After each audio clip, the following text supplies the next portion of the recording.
Embroidery ഡിസൈനൊന്നും ആയിട്ടല്ല കേട്ടോ. നമ്മൾ അത്യാവശ്യം നമ്മളെ കയ്യിൽ എന്തെല്ലാം മെറ്റീരിയൽസ് വേണം ഒരു എംബ്രോയ്ഡറി ചെയ്യാൻ എന്നുള്ള ഒരു വീഡിയോ ആയിട്ടാണ്. എൻ്റെ കയ്യിൽ അത്യാവശ്യം എപ്പോഴും ഉണ്ടായിരിക്കുന്ന കുറച്ച് മെറ്റീരിയൽസാണ് ഞാൻ ഈ ഒരു വീഡിയോയിലൂടെ കാണിക്കുന്നത്. ആദ്യം തന്നെ ഞാൻ കാണിക്കുന്നത് ഇതാ ഈ ഒരു എംബ്രോയ്ഡറി സ്റ്റാൻഡാണ്. ആരി വർക്ക് സ്റ്റാൻഡ് എന്നൊക്കെ പറയും. ഈ ഒരു സ്റ്റാൻഡാണ്. ഇതിൽ വെച്ചിട്ടാണ് ഞാൻ എല്ലാ എംബ്രോയ്ഡറീസും ചെയ്യുന്നത്. അപ്പോൾ നമുക്ക് പെട്ടെന്ന് നമുക്ക് ഇരുന്നിട്ടൊക്കെ ചെയ്തെടുക്കാൻ പറ്റും. നമുക്കിങ്ങനെ ഫ്രെയിം അങ്ങോട്ടും ഇങ്ങോട്ടും തിരിക്കേണ്ട ആവശ്യമൊന്നും വരില്ല നമ്മൾ ഇതിന്മേൽ ചെയ്തെടുക്കുകയാണെങ്കിൽ.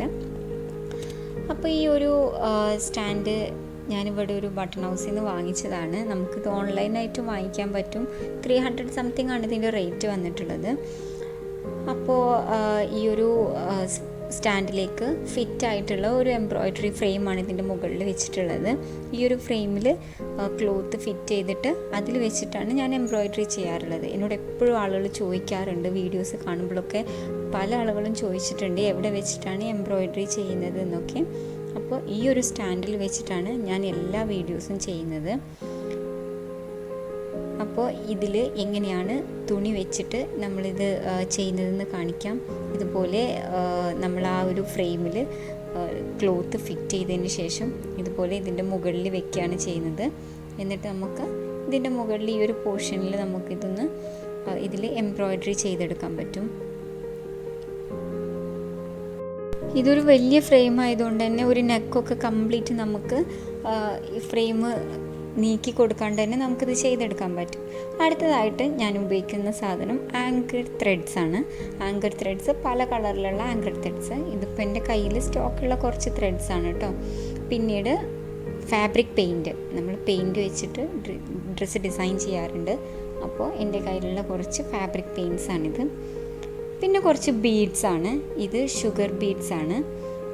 ഇത് പല കളറിലുള്ള ഷുഗർ ബീഡ്സ് കിട്ടും. ഞാനിതിലൊരു ഗോൾഡൻ കളർ മാത്രമേ കാണിക്കുന്നുള്ളൂ. ഷുഗർ ബീഡ്സ്, ഹാഫ് ബീഡ്സ്, അതുപോലെ ട്യൂബ് ബീഡ്സ്, ഇങ്ങനെ നമുക്ക് പല കളറിലും പല ഷേപ്പിലും ഉള്ള നമുക്ക് ബീഡ്സുകളൊക്കെ അവൈലബിൾ ആണ്. പല സൈസിലും ഇത് അവൈലബിൾ ആണ്. അപ്പോൾ ഞാൻ എൻ്റെ കയ്യിലുള്ള കുറച്ച് ബീഡ്സ് മാത്രമേ ഞാൻ ഇതിലൊന്ന് കാണിച്ചിട്ടുള്ളൂ. അടുത്തതായിട്ട് ലേസ് നമുക്ക് പല മോഡലുള്ള ലേസും അവൈലബിൾ ആണ്. ത്രെഡ് എംബ്രോയ്ഡറി ചെയ്തിട്ടുള്ള ലേസുകൾ നമുക്ക് കിട്ടും. അതുപോലെ സ്റ്റോൺ വർക്ക് ചെയ്തിട്ടുള്ള ലേസ് കിട്ടും. ഇതിപ്പോൾ ഞാൻ കുറച്ച് ഒന്ന് കാണിച്ചു എന്ന് മാത്രം. നമുക്ക് പല ടൈപ്പിലുള്ള ലേസും മാർക്കറ്റിൽ അവൈലബിൾ ആണ്. ഇതിപ്പോൾ ഞാനൊരു 2-3 ലേസ് കാണിച്ചു എന്ന് മാത്രം. ഇനി നമ്മൾ ഉപയോഗിക്കുന്നത് ഇതുപോലെ പൈപ്പിംഗ് ത്രെഡാണ്. ഇത് ഞാൻ പൈപ്പിംഗ് ചെയ്തെടുക്കാൻ ഉപയോഗിക്കാറുണ്ട്. അതുപോലെ തന്നെ എംബ്രോയ്ഡറി ചെയ്യുമ്പോൾ നമ്മൾ ചെയ്തെടുക്കുന്ന ഒരു വർക്കിന് കുറച്ച് തിക്നെസ് കിട്ടണമെങ്കിലൊക്കെ ഞാനത് ഉപയോഗിക്കാറുണ്ട്.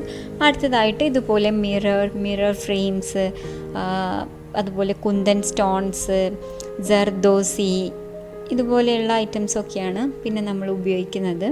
ഇതെല്ലാം വെച്ചിട്ടുള്ള വീഡിയോസ് എല്ലാം ഞാൻ ചെയ്യുന്നുണ്ട്. പിന്നീട് ഇതുപോലെ ലിക്വിഡ് എംബ്രോയ്ഡറി ഒക്കെ വെച്ചിട്ട് ചെയ്തിട്ടുണ്ട് ഞാൻ വീഡിയോ. പിന്നെ ടേപ്പ്, ഇതുപോലെ നീഡിൽ, ഡിഫറെൻറ്റ് സൈസിലുള്ള നീഡിൽ. ഇതൊരു നീഡിലാണ്. ഈ നീഡിൽ നമ്മൾ റിബൺ എംബ്രോയ്ഡറി ചെയ്യുന്ന നീഡിലാണ്. ഇതിൻ്റെ ഹോള് കണ്ടാൽ അറിയാൻ പറ്റും. ഇതാണ് നമ്മൾ സാധാരണ എംബ്രോയ്ഡറി ചെയ്യാനായിട്ട് ഉപയോഗിക്കുന്ന നീഡിൽ. ആങ്കർ ത്രെഡ് ഉപയോഗിച്ചിട്ട് എംബ്രോയ്ഡറി ചെയ്യുന്ന നീഡിലാണിത്. അടുത്തതായിട്ട് ഇതാണ് നമ്മൾ ഷുഗർ ബീഡ്സ് ഒക്കെ സ്റ്റിച്ച് ചെയ്യാൻ വേണ്ടിയിട്ട് ഉപയോഗിക്കുന്ന നീഡിലാണ്. ഞാനൊരു 3 സൈസ് നീഡിലൊന്ന് കാണിച്ചു എന്ന് മാത്രം. ഇങ്ങനെ നമുക്ക് പല സൈസിലുള്ള നീഡിൽ നമുക്ക് അവൈലബിൾ ആണ്. ഇതിപ്പോൾ ജസ്റ്റ് ഞാനൊരു 3 ടൈപ്പ് നീഡിൽ കാണിച്ചു എന്നേ ഉള്ളൂ. ഇനി നമുക്ക് വേണ്ടത് ഇതുപോലെ ഒരു കാർബൺ ഷീറ്റാണ്, കാർബൺ പേപ്പറാണ്. ഇത് യെല്ലോ കാർബൺ പേപ്പറാണ്. നമുക്ക് ഡാർക്ക് കളർ ക്ലോത്തിലേക്കൊക്കെ ഒന്ന് ട്രേസ് ചെയ്തെടുക്കാൻ വളരെ നല്ലതാണ്. അടുത്തതായിട്ട് ഞാൻ കാണിക്കുന്നത് എംബ്രോയ്ഡറി ഫ്രെയിംസ് ആണ്. നമുക്കിത് പല സൈസിലുള്ള എംബ്രോയ്ഡറി ഫ്രെയിംസ് അവൈലബിൾ ആണ്. ഇത് നമ്മൾ എത്ര ഇഞ്ചാണ് നോക്കിയിട്ട് അതിനനുസരിച്ചിട്ടാണ് നമ്മൾ ഈ എംബ്രോയ്ഡറി ഫ്രെയിംസ് വാങ്ങിക്കുന്നത്. അടുത്തതായിട്ട് ഫാബ്രിക് ഗ്ലൂ ആണ്. നമുക്ക് സ്റ്റോൺസ് എല്ലാം സ്റ്റിക്ക് ചെയ്യാൻ ഫാബ്രിക് ഗ്ലൂ ആണ് ഏറ്റവും ബെറ്റർ. പിന്നെ ഫെവിക്കോള്, അതുപോലെ തന്നെ അടുത്തതായിട്ട് ഞാൻ ഉപയോഗിക്കുന്നത് ആരി എംബ്രോയ്ഡറിക്ക് വേണ്ടിയിട്ടുള്ളതാണ്. ഇതാണ് ആരി ത്രെഡ്. ഈ രണ്ടെണ്ണം സിൽക്ക് ത്രെഡാണ് കേട്ടോ, മറ്റതൊക്കെയാണ് ആരി ത്രെഡ് വരുന്നത്. ആരി ത്രെഡ് ചെയ്യാൻ വേണ്ടിയിട്ട് നമ്മളൊരു പ്രത്യേക ടൈപ്പിലുള്ള നീഡിലാണ് ഉപയോഗിക്കുന്നത്. ഇതാണ് ആ നീഡിൽ. ഇതിൻ്റെ ഷാർപ്പായിട്ട് വരുന്ന ആ ഒരു പോർഷന് ഒന്ന് വളഞ്ഞിട്ടിരിക്കുന്ന ടൈപ്പാണിത്. നിങ്ങൾക്ക് കാണുന്നുണ്ടാവും എന്ന് വിചാരിക്കുന്നു. ഈ ഒരു നീഡിൽ ഉപയോഗിച്ചിട്ടാണ് നമ്മൾ ഡിസൈൻ ചെയ്തെടുക്കുന്നത്. ഇത് പല സൈസിലും അവൈലബിൾ ആണ്. ഇത് 14 ആണ് സൈസ്, അതായത് 0.5 mm ആണ് വരുന്നത്. ഇത്രയും ഐറ്റംസാണ് ഞാൻ അത്യാവശ്യമായിട്ട് എംബ്രോയ്ഡറി ചെയ്യാൻ വേണ്ടിയിട്ട് ഉപയോഗിക്കുന്നത്. ഇന്നത്തെ ഈ ഒരു വീഡിയോ എല്ലാവർക്കും യൂസ്ഫുൾ ആയിട്ടുണ്ടെന്ന് വിചാരിക്കുന്നു. ഇഷ്ടമായിട്ടുണ്ടെങ്കിൽ ലൈക്ക് ചെയ്യാനും ഷെയർ ചെയ്യാനും കമൻറ്റ് ചെയ്യാനും മറക്കരുത്. ചാനൽ സബ്സ്ക്രൈബ് ചെയ്യാത്തവരുണ്ടെങ്കിൽ ദയവായിട്ട് ചാനലൊന്ന് സബ്സ്ക്രൈബ് ചെയ്യണം. അപ്പോൾ നമുക്ക് മറ്റൊരു വീഡിയോയിലൂടെ കാണാം. താങ്ക്